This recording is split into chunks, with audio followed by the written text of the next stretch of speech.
Okey, bismillahirrahmanirrahim. Assalamualaikum warahmatullahi taala wabarakatuh. Salam sejahtera. Selamat bertemu kembali di dalam channel saya.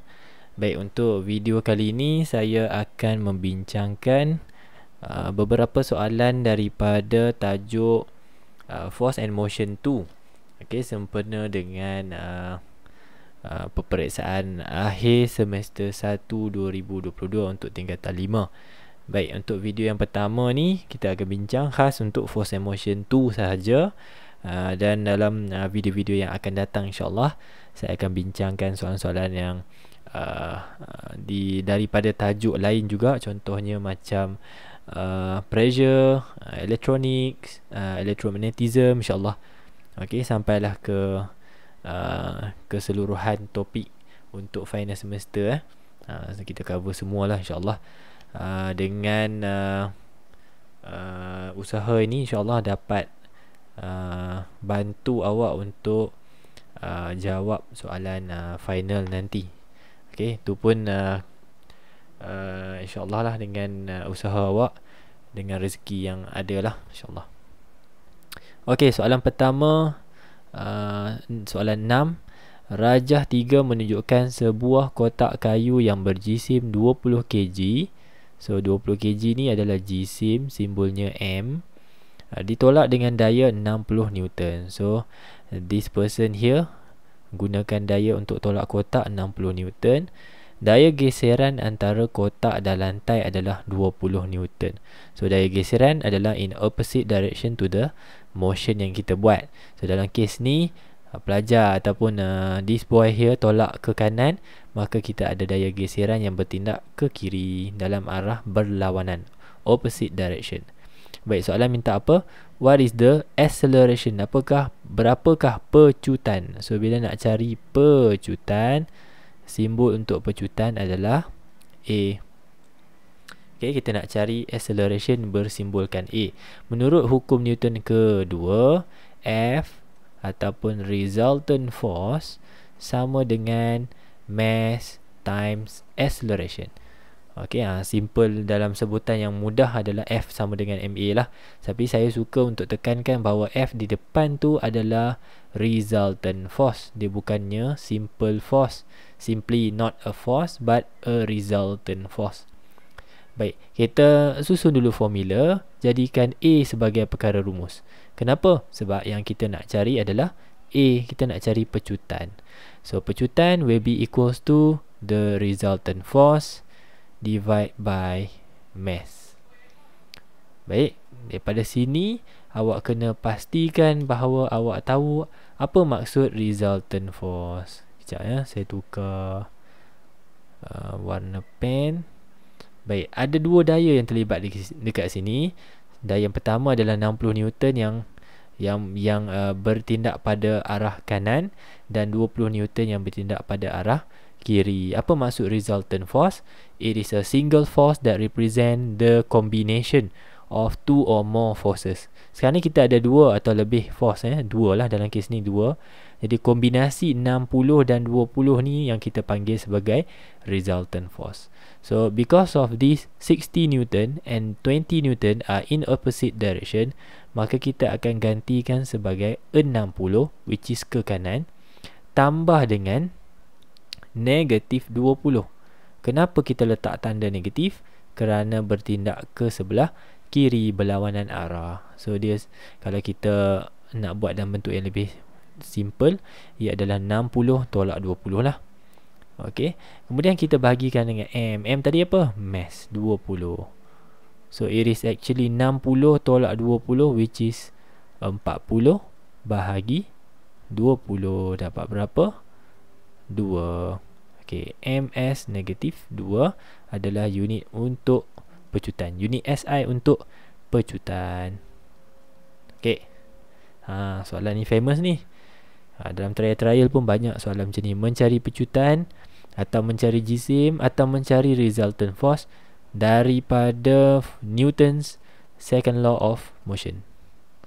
Kita tengok soalan seterusnya, nombor 10. Apakah kehendak soalan? Sama ke tak sama? Sekejap ya, saya tengah cari pointer saya balik. lama tak buat video kan, dia jadi kekok sikit.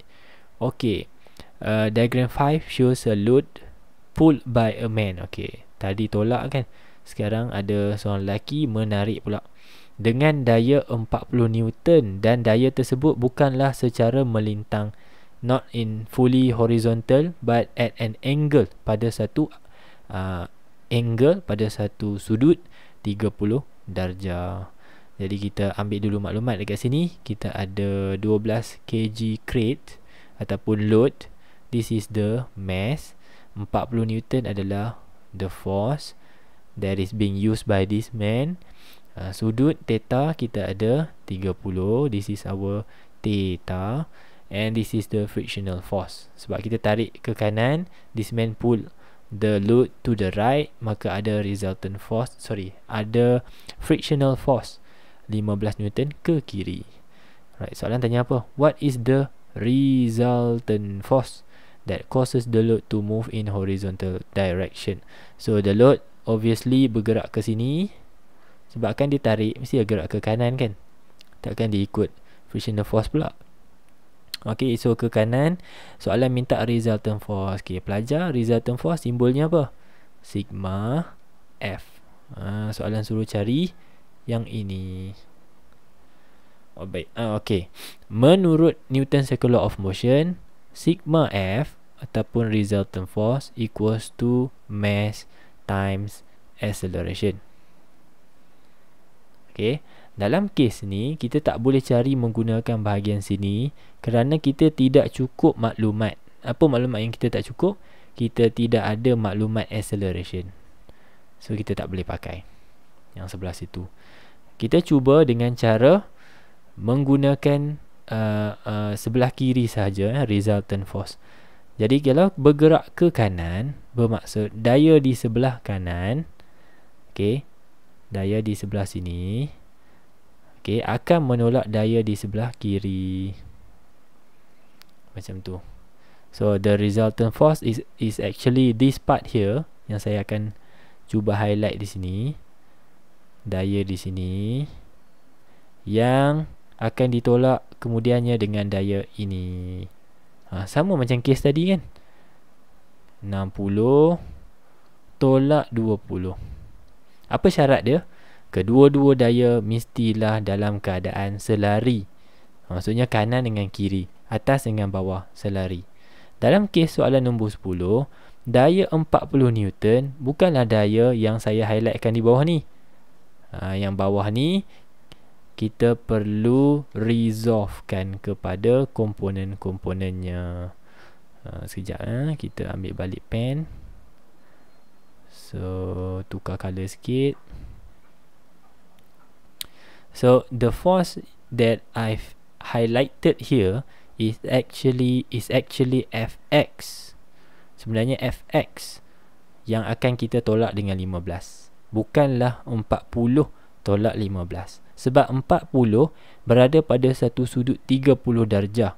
Dia tak sama, not in line, not parallel, okay, not in the opposite direction, 250 Newton. So tak boleh tolak, simple macam tu je. So apa yang perlu awak buat adalah awak kena ambil Fx yang kemudiannya awak kena tolak dengan 15. Barulah awak tolak dengan 15. So cikgu awak ajar macam mana? Macam mana nak cari Fx, pelajar? Kita akan pakai F cos theta. Untuk X kita akan pakai cos. So apa perlu kita ganti sini? F kita dah tahu, F kita adalah 40 Newton. So 40 cos theta. Theta will be 30 darjah. Okay, tolak 15. Okay, do your maths. Ambil kalkulator, tekan 40 cos 30. Tekan sama dengan. Bila dah dapat jawapan, baru tolak 15. Okay, insyaAllah awak akan end up dengan jawapan 19.64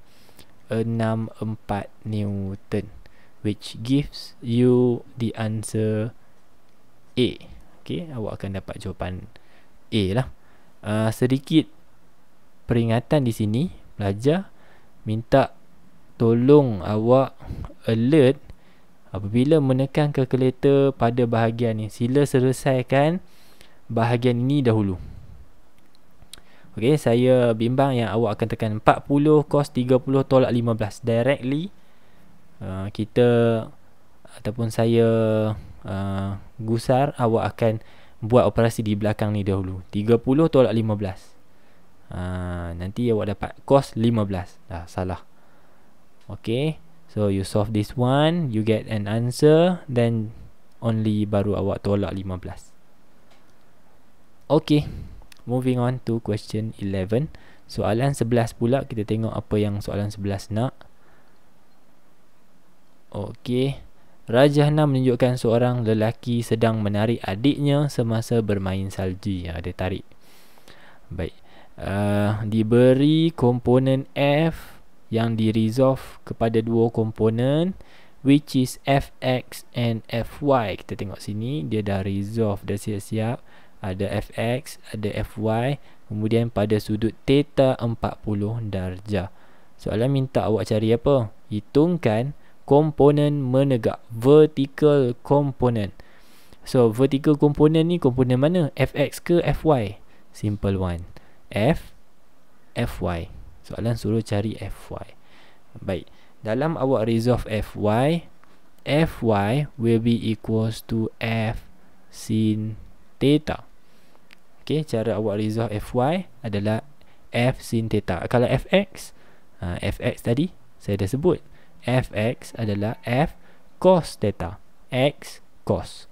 Awak punya ex girlfriend has cost you many dollars. Awak punya ex girlfriend awak ni dah menyebabkan awak kehilangan banyak duit. Contohlah cara nak ingat kan. So how about Y? Y malam Jumaat ya sin, baca ya sin. Macam tu. Lebih kurang macam tu lah. Okay, awak ada cara awak sendiri, depends kepada cara mengingat awak. Baik, the force is already no, it is not given. So kita akan guna simbol F sahaja.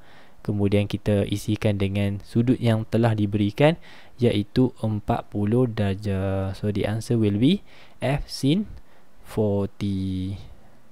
Jawapannya A. Baik, sedikit peringatan. The theta will be an angle in which situated in between F and Fx. Theta adalah suatu sudut yang akan diapit oleh F dengan komponen X, ataupun boleh juga diapit oleh W dengan Wx. Dia mesti dengan komponen X.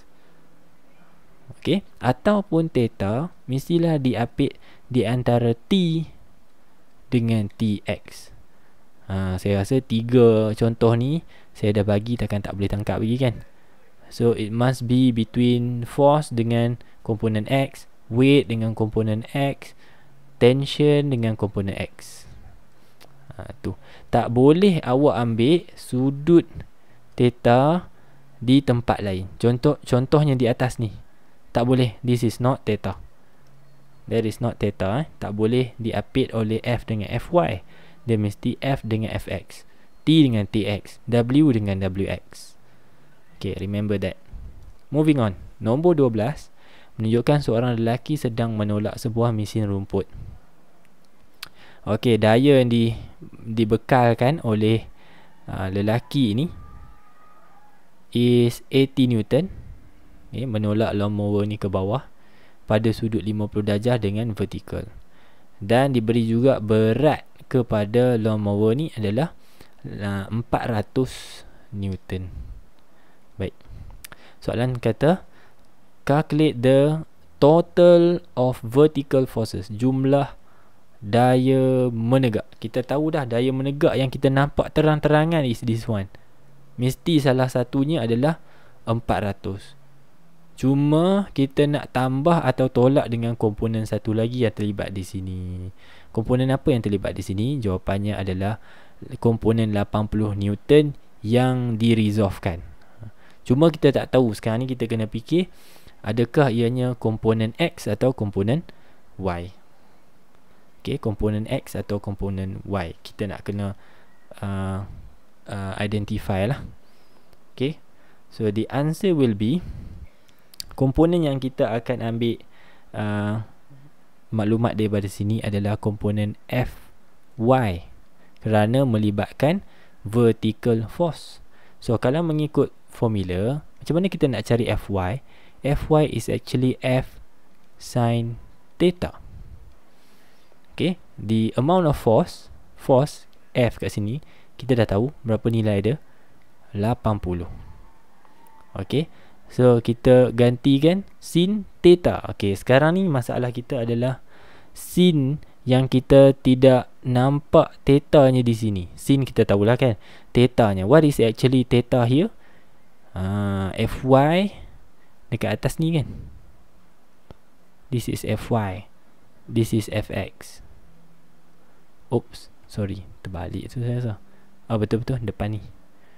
So this is Fy. So Fy 50 ni adakah berada pada astaga, kenapalah tulisan aku buruk sangat. Sorry ya. Padam balik. Okay, this is Fx.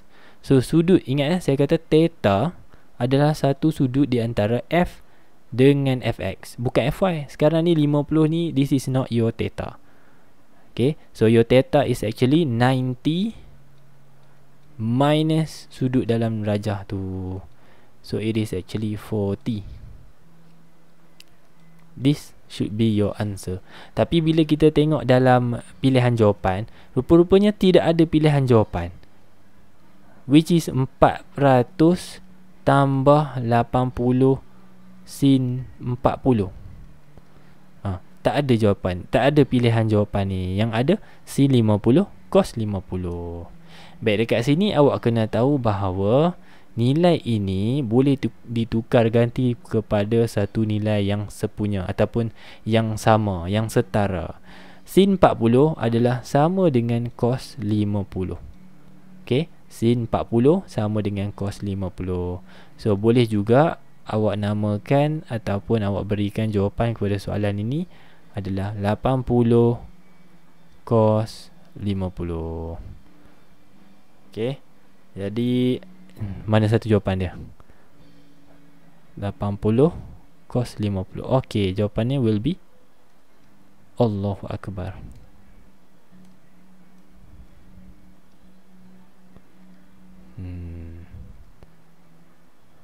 Okay, itu jawapannya D 80 cos 50.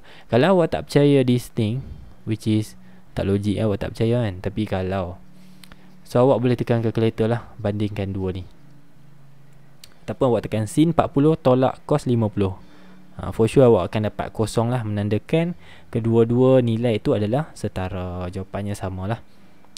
Okay, 13 menunjukkan sebuah kotak yang beratnya 20 Newton pegun di atas landasan condong. Ni maklumat yang penting ah. Bila soalan mention pegun, awak kena ambil serius It is actually resting on the inclined plane. Apa maksud resting? It means that the object here is in equilibrium. Semua daya-daya yang bertindak di sini adalah dalam keadaan equilibrium. Maksudnya F2 will be equals to F3. Ni F2 adalah sama dengan F3. Kenapa mesti sama? Kalau awak tanya saya, kenapa cikgu tahu boleh sama cikgu?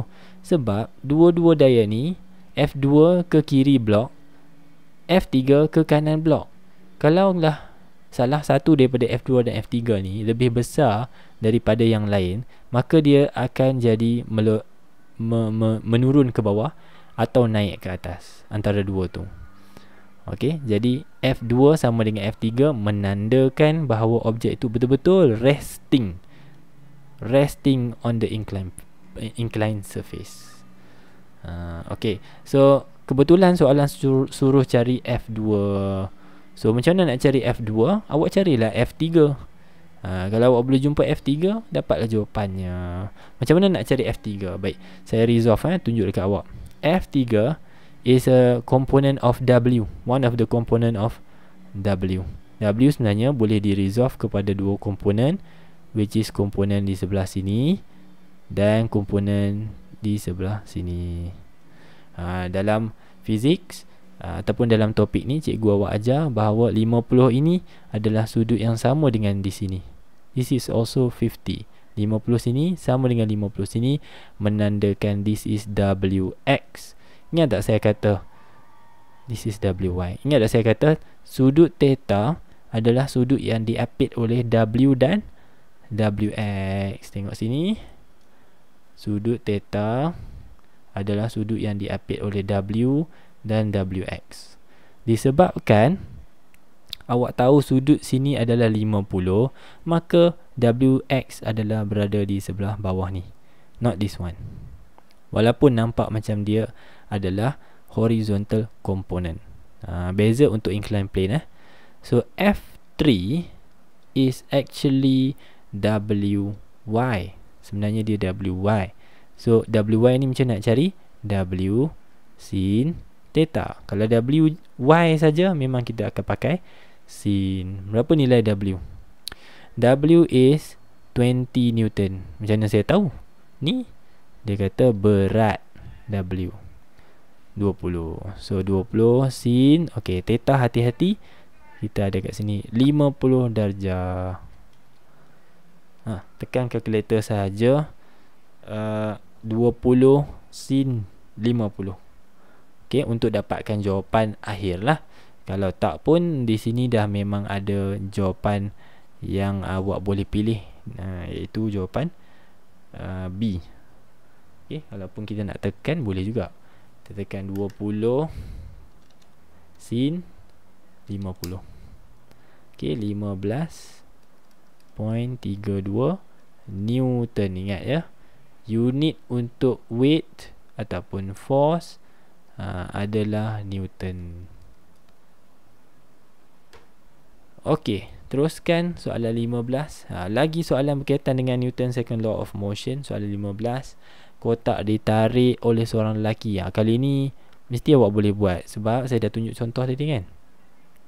Berapakah pecutan kotak jika jisimnya adalah 4 kg? Oh, dia bagilah jisim 4. So nak cari pecutan. So pecutan sama dengan resultant force bahagi dengan mass.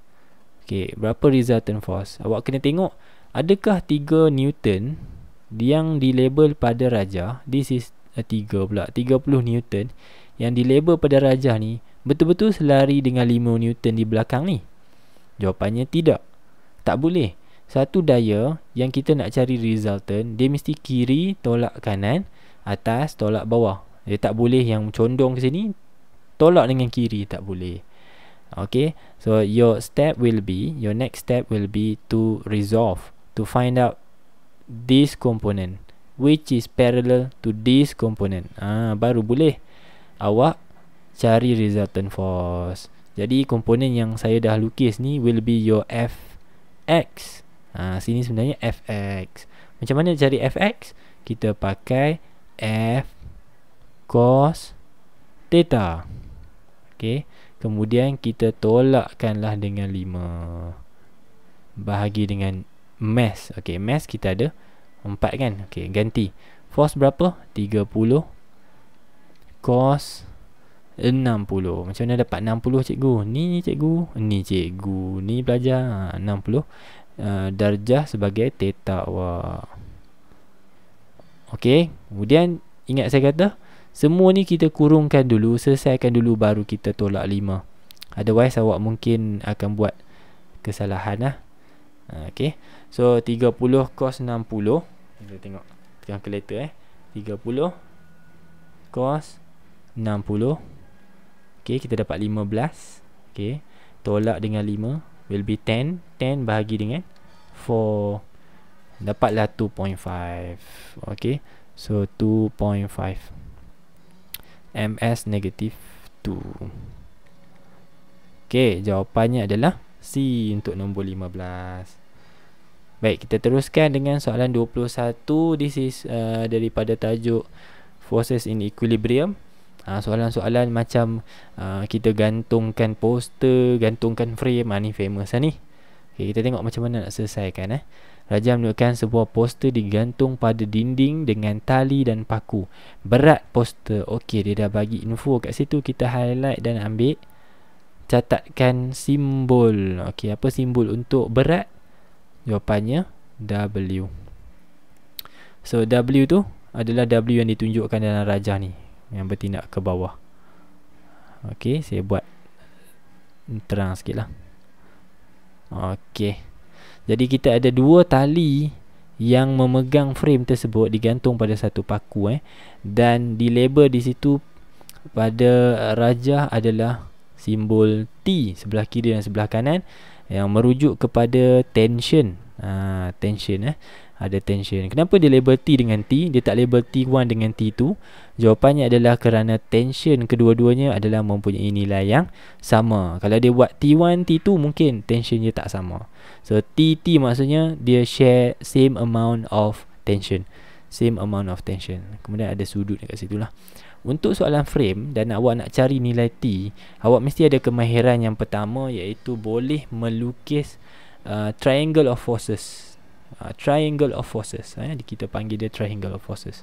Perkara pertama, nanti jumpa dalam soalan, awak jumpa soalan frame, mula-mula awak lukis the weight dulu. Kita akan buat bahagian weight dulu. Okay, sebab apa? Weight ni sentiasa bertindak ke bawah. Jadi perkara paling mudah untuk awak buat adalah weight dululah. So kita buat weight ke bawah macam tu.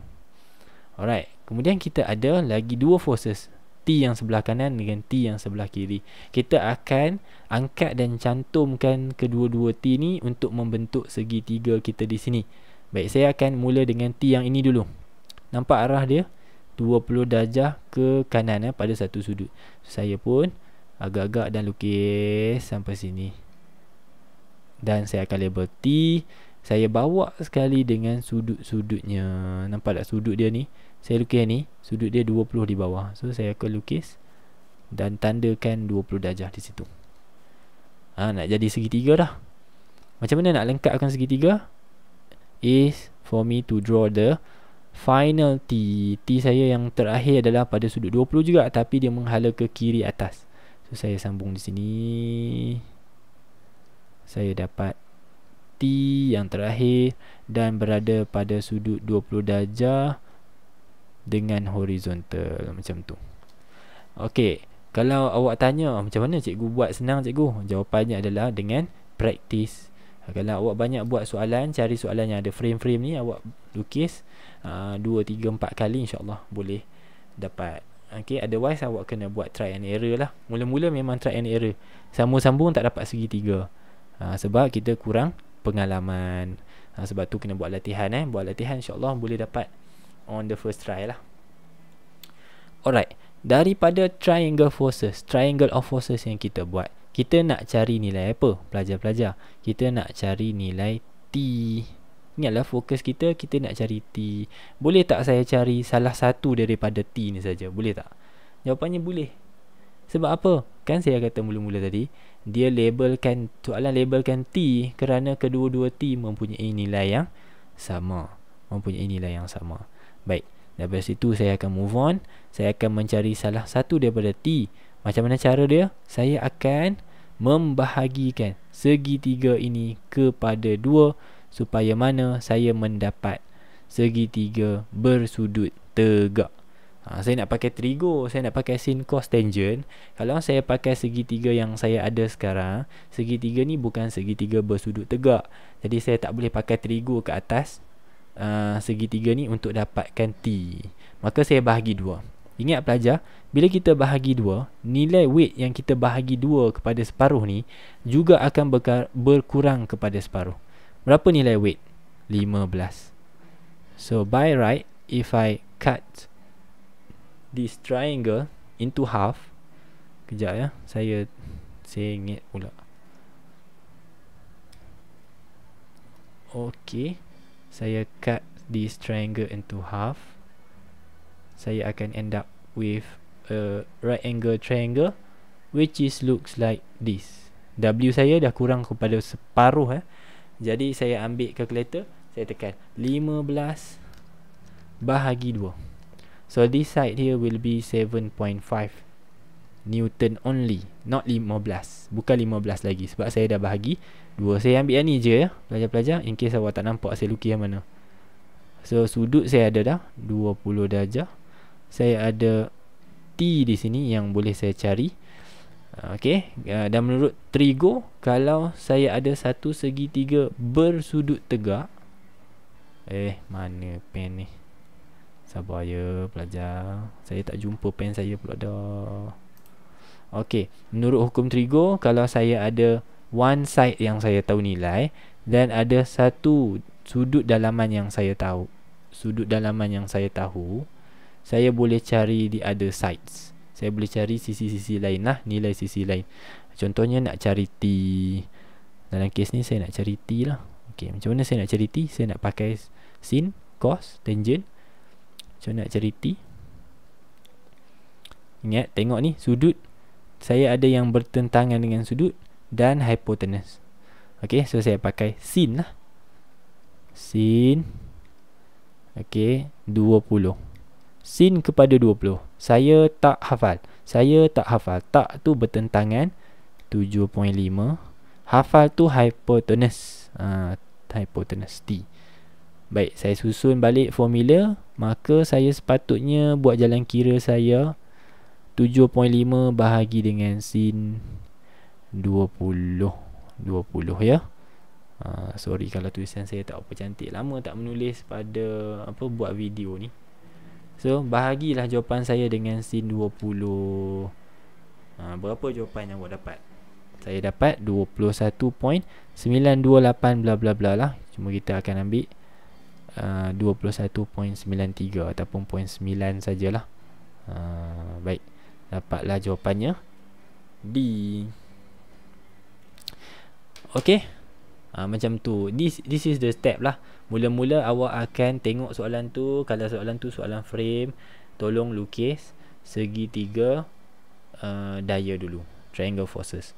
So it happens to be that this triangle of forces yang awak dah lukis rupa-rupanya bukan triangle of forces yang triangle jenisnya 90 darjah. Dia bukan segitiga bersudut tegak.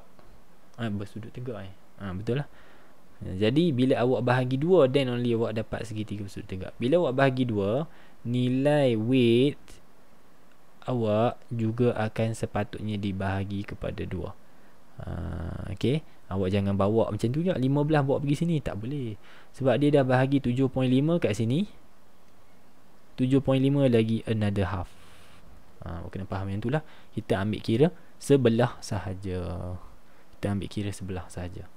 Ni one of the many methods lah yang ada. Saya suka cara ni lagi lah.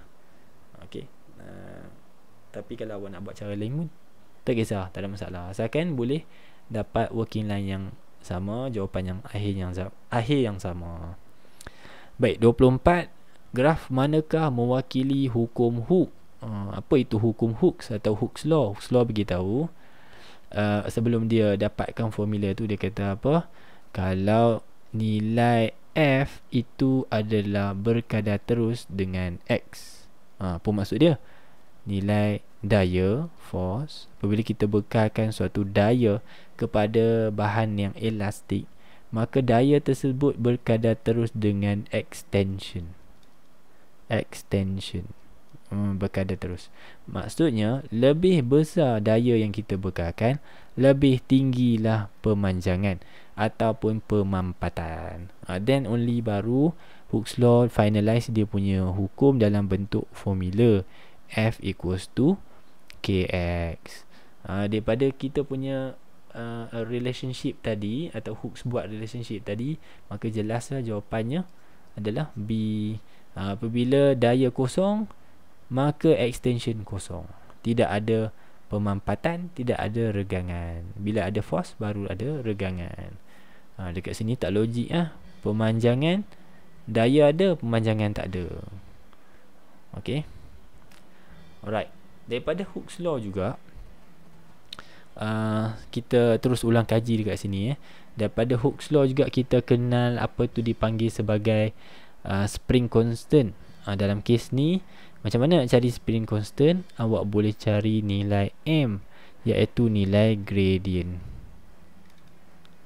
Kalau awak cari nilai gradient, awak dapatlah nilai K kat sini. Nampak tak? Ni F, sini K, sini X. F sama dengan KX. Macam tu. Okey, satu lagi adalah nilai tenaga. Nilai tenaga awak kena cari luas di bawah graf. Itu soalan lain kita akan bincangkan lah. Contohnya macam soalan 25. Rajah menunjukkan graf daya F melawan X. Ni awak dah tahu dah. Ni mesti, kalau graf F lawan X apa? Dia mesti datang daripada satu hukum, iaitu hukum Hooke atau Hooke's law. Okey, seperti saya kata tadi, kalau awak cari kecurunan untuk graf F melawan X, awak dapat nilai K, iaitu spring constant. Okey, satu lagi, kalau awak cari luas di bawah graf, awak cari luas ni. Okey, di area under the graph. This one, awak akan dapat satu bentuk tenaga yang dipanggil tenaga keupayaan elastik. Okey, elastic potential energy. Okey, kita tengok 25 ni apa jawapan dia. Luas bawah graf adalah tenaga tersimpan dalam spring. Betul lah, tenaga elastik lah tu, tenaga keupayaan elastik. Okey, jadi C salah, D salah. Alright, kecurunan graf adalah nilai spring constant, B. Okey, baik, terus kepada 26. Sikit lagi nak habis dah ni. 26, antara graf berikut manakah mewakili nilai pemalas spring ataupun spring constant? Baik, pelajar recall balik, spring constant tu apa?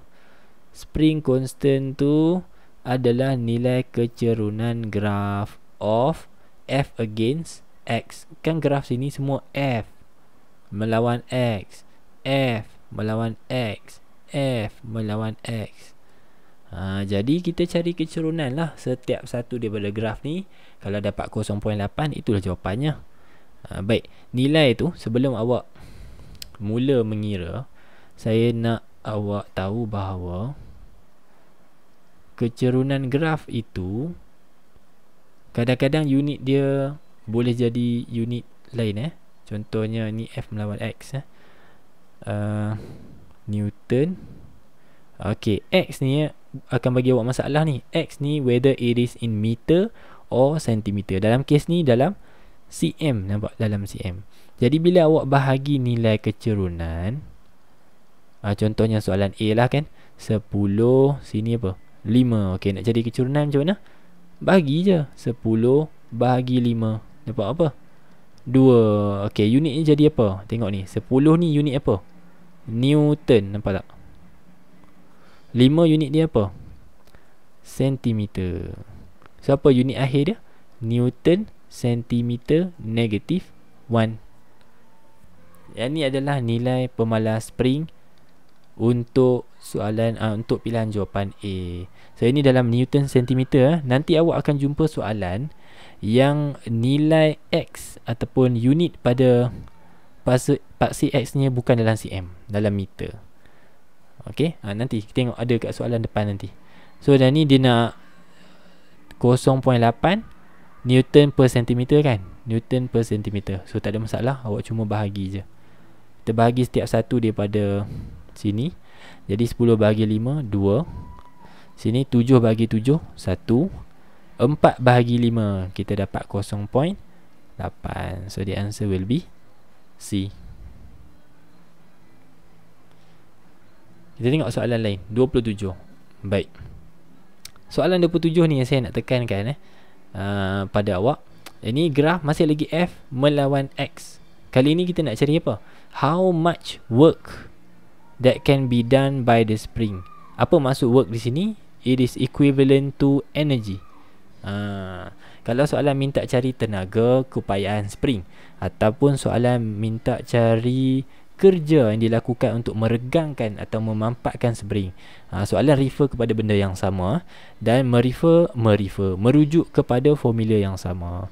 Kalau soalan tu soalan pengiraan, awak boleh pakai dua formula ni, setengah kx kuasa 2, ataupun awak boleh pakai E sama dengan setengah fx. Okey, mana-mana daripada dua ni lah. Okey, tapi soalan ni soalan graf. Bila soalan graf, awak tengok pula label pada paksi x dan y. Ini ada f, di sini ada x. Maka awak lebih senang untuk guna nombor 2 berbanding pada nombor 1, sebab kita dah ada force, kita dah ada x. Okey, boleh pakai formula. Ataupun kalau saya tak akan simply guna formula, sebab saya tahu untuk mengira kerja atau mengira tenaga, it is actually the area under the graph. Sebenarnya saya perlu cari luas di bawah graf ni. Macam mana nak cari luas segitiga? Setengah darab panjang darab lebar. Sama tak formula? Darab panjang darab lebar. Sama. Okey, so setengah darab dengan 1.8 Newton, tak ada masalah. Kemudian saya nak darabkan dengan 12. Saya tengok unit sentimeter, which is bukan unit SI, not in SI unit for length. Not in SI unit for length. Length ni simbol ataupun unit SI ni adalah meter. So awak perlu tukar. Hati-hati pelajar dekat sini, dengar betul-betul. Sentimeter ini perlu ditukar kepada meter untuk dapatkan jawapan akhir awak dalam joule. Joule ni unit SI tak?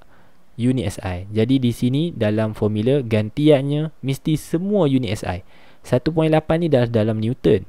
12 ni adalah sentimeter, bukan lagi dalam unit SI. So tukar kepada unit SI, 12 bahagi 100. Tukar daripada meter. Then only awak masuk dalam pengiraan awak dan tentukan jawapan lah, keluarkan jawapan. So jawapan akan jadi 0.108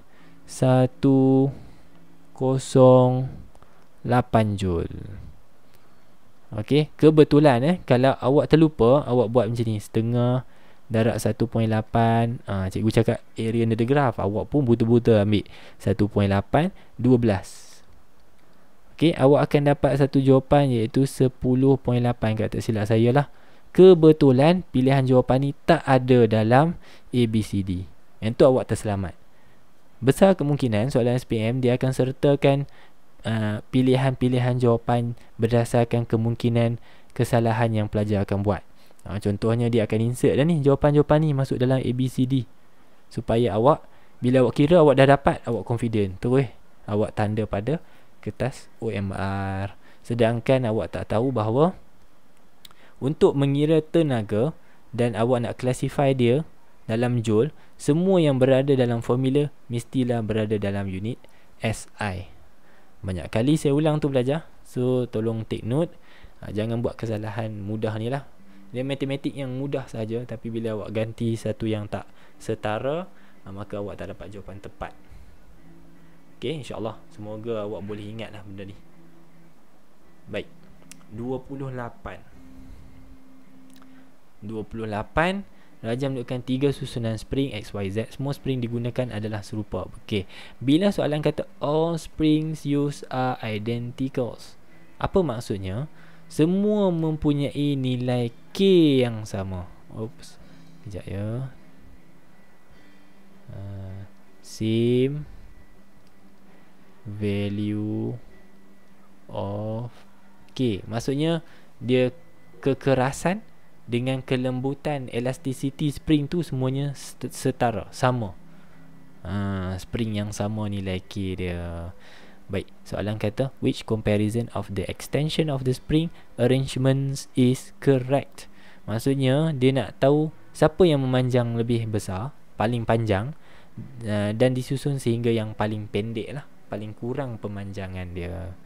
Baik, dekat sini saya suka untuk awak label macam ni. Kalau satu spring, kita akan letak extension dia sebagai X. So untuk X besar, nilai regangannya adalah X. Okey, untuk Y, nilai regangannya adalah X yang disambungkan kepada satu lagi spring, okey, secara selari. Sesiri, sesiri, in series. So bila in series, ingat pelajar, kita tambah X tambah X, kita dapat berapa? 2X. Okay, how about Z? Z is actually two springs that is holding together a load. Okay, dia pegang sama-sama. Maka nilai regangannya adalah X yang dibahagi kepada 2. Kenapa bahagi 2? Kerana ada 1, 2 spring. Kalau dia susun 3 spring secara selari, maka X bahagi 3. Sekarang ni 2 kan? X bahagi 2. Now using these numbers ataupun this symbol here, kita akan compare lah one to another. Ni kita compare ni, X 2X dengan separuh X. So yang ni kalau awak tak boleh banding lagi, saya tak tahu lah ni, kan? Yang amat mudah. Okay, mana yang paling banyak regangan? Jawapannya adalah Y lah, sebab 2X, 2 kali regangan. Okay, yang kurang sikit pada tu adalah X, kerana sekali. Paling sikit regangan adalah Z. Oh ni X besar pelajar, sorry, ni X ni lah. Okey, kita dapat susunan ni. Besar kemungkinan kadang-kadang jawapan tak ada mengikut susunan awak. Dia mungkin terbalik, tapi sama maksud. Cuba tengok dekat situ. Y paling besar, Y lagi besar pada X, X lebih besar daripada Z. Jawapannya akan jadi D. Nampak tak? Dia sengit kan, dia main belah sini. Tu trik soalan tu. Okey, ada tak soalan yang saya terskip? Saya rasa macam laju pula. Oh, tak ada Alright. Next, moving on to, I guess, the last question. Last question will be this one. Question 29. Rajah 19 menunjukkan 3 spring yang serupa dengan panjang asal 16 cm. Okay, ni initial length 16, tanpa ada sebarang regangan, tanpa ada sebarang mampatan. Panjang dia memang 16. Jadi apa berlaku dalam rajah pertama apabila 100 gram berat ataupun load diletakkan di atas spring, spring tu memampat dan menjadi panjangnya 14 cm. Jadi awak boleh buat sikit note kat sini bahawa dalam 100 apabila diletakkan dengan jisim 100 gram, spring ini akan memampat sebanyak 2 cm. Boleh buat macam tu lah. Perkadaran kan kita panggil, nisbah ke apa dipanggil. Okay, so now kita nak identify apabila spring ini diletakkan dengan jisim 300 gram, berapakah pemampatan yang berlaku kepada satu spring. Ingat ya, ni dia letak 2 kan. Belajar, tengok dia letak 2 kan. Kita cari yang satu dulu. Kita bertenang, kita cari kalau satu spring apa jadi. Okay, so kita buat 300 bahagi 100 darab 2. Tu cara dia. 300 kalau nak bawa naik atas kan, kita bahagi, bawa ke kanan, kita darab. 300 bahagi 100 darab 2 dapat berapa? 6 cm. Cuba kira dapatkan 6 cm. Apa maksud 6 yang kita dapat? Kita tarik nafas, lepas nafas. Okey, apa maksud 6 cm yang kita dapat ni? Maksudnya satu spring, for one spring, akan mendapat extension sebanyak 6 cm. Satu spring saja. Tapi sekarang ni berapa spring yang telah diletakkan secara parallel dekat sini secara selari? Jawapannya adalah 2. Jadi 6 tadi, 6 cm ni kita akan berkongsi pemanjangannya kepada 2 spring. Okey, maka dapatlah kita pemanjangan untuk gabungan kedua-dua spring ni sebanyak 3 cm sahaja. Okay, this is how much the compression yang berlaku. Tapi ini bukan jawapannya pelajar, ni bukan jawapannya. Soalan minta cari apa? Soalan suruh cari Y. Y tu apa? Panjang selepas termampat. Panjang asal berapa? 16. Mampatan berapa? 3. 16 tolak 3. Tidakkah jawapannya 13 cm? Hati-hati pelajar untuk soalan terakhir ni. Pastikan awak buat one by one, satu demi satu. Awak tahu dulu panjang asal berapa. Allah, sampai tak nampak tu, padam balik. Kita highlight pakai highlighter kuning. Okey. Panjang asal 16. Jadi bila diletakkan satu beban, dia telah memampat sebanyak 2 cm. Jadi by right, kalau 100 gram, mampatan dia 2. Kalau 300, mampatan dia 6. Tapi masalahnya 6 ni kita kira untuk satu spring sahaja. Sekarang ini beban 300 tidaklah ditampung oleh satu spring, tapi ditampung oleh 2 spring dan ditampung secara parallel. Bila parallel, kita kenalah bahagi kepada jumlah spring. Okey, dapatlah 3. Bila dapat 3, itu maksudnya mampatan 3. Soalan suruh cari bukan mampatan tu, soalan suruh cari berapa panjang selepas termampat. So 16 tolak balik dengan 3, dapat jawapan akhir awak 13 cm. Okey. So I guess that's it. Saya harap perkongsian saya sebanyak beberapa soalan ni memungkinkan awak menjawab soalan final nanti dengan gembira lah. InsyaAllah boleh bagi awak markah yang tinggi. Okay, ingatlah, kalau tak usaha, banyak lara-lara, banyak duduk saja termenung, memang Tuhan tak bagi apalah. Siapa awak Tuhan nak bagi bila awak duduk relax je? Kan kita kena usaha. InsyaAllah dengan usaha, walaupun usaha tu lekeh, usaha tu tak dipandang, InsyaAllah Tuhan akan reward awak lah. Dia tahu awak buat apa kan. Tak perlu awak announce kepada orang lain, tak perlu kita tunjuk-tunjuk lah. Okay, all the best, good luck. Kita jumpa dalam bahagian yang seterusnya, dalam tajuk yang seterusnya. Terima kasih, jumpa lagi. Assalamualaikum.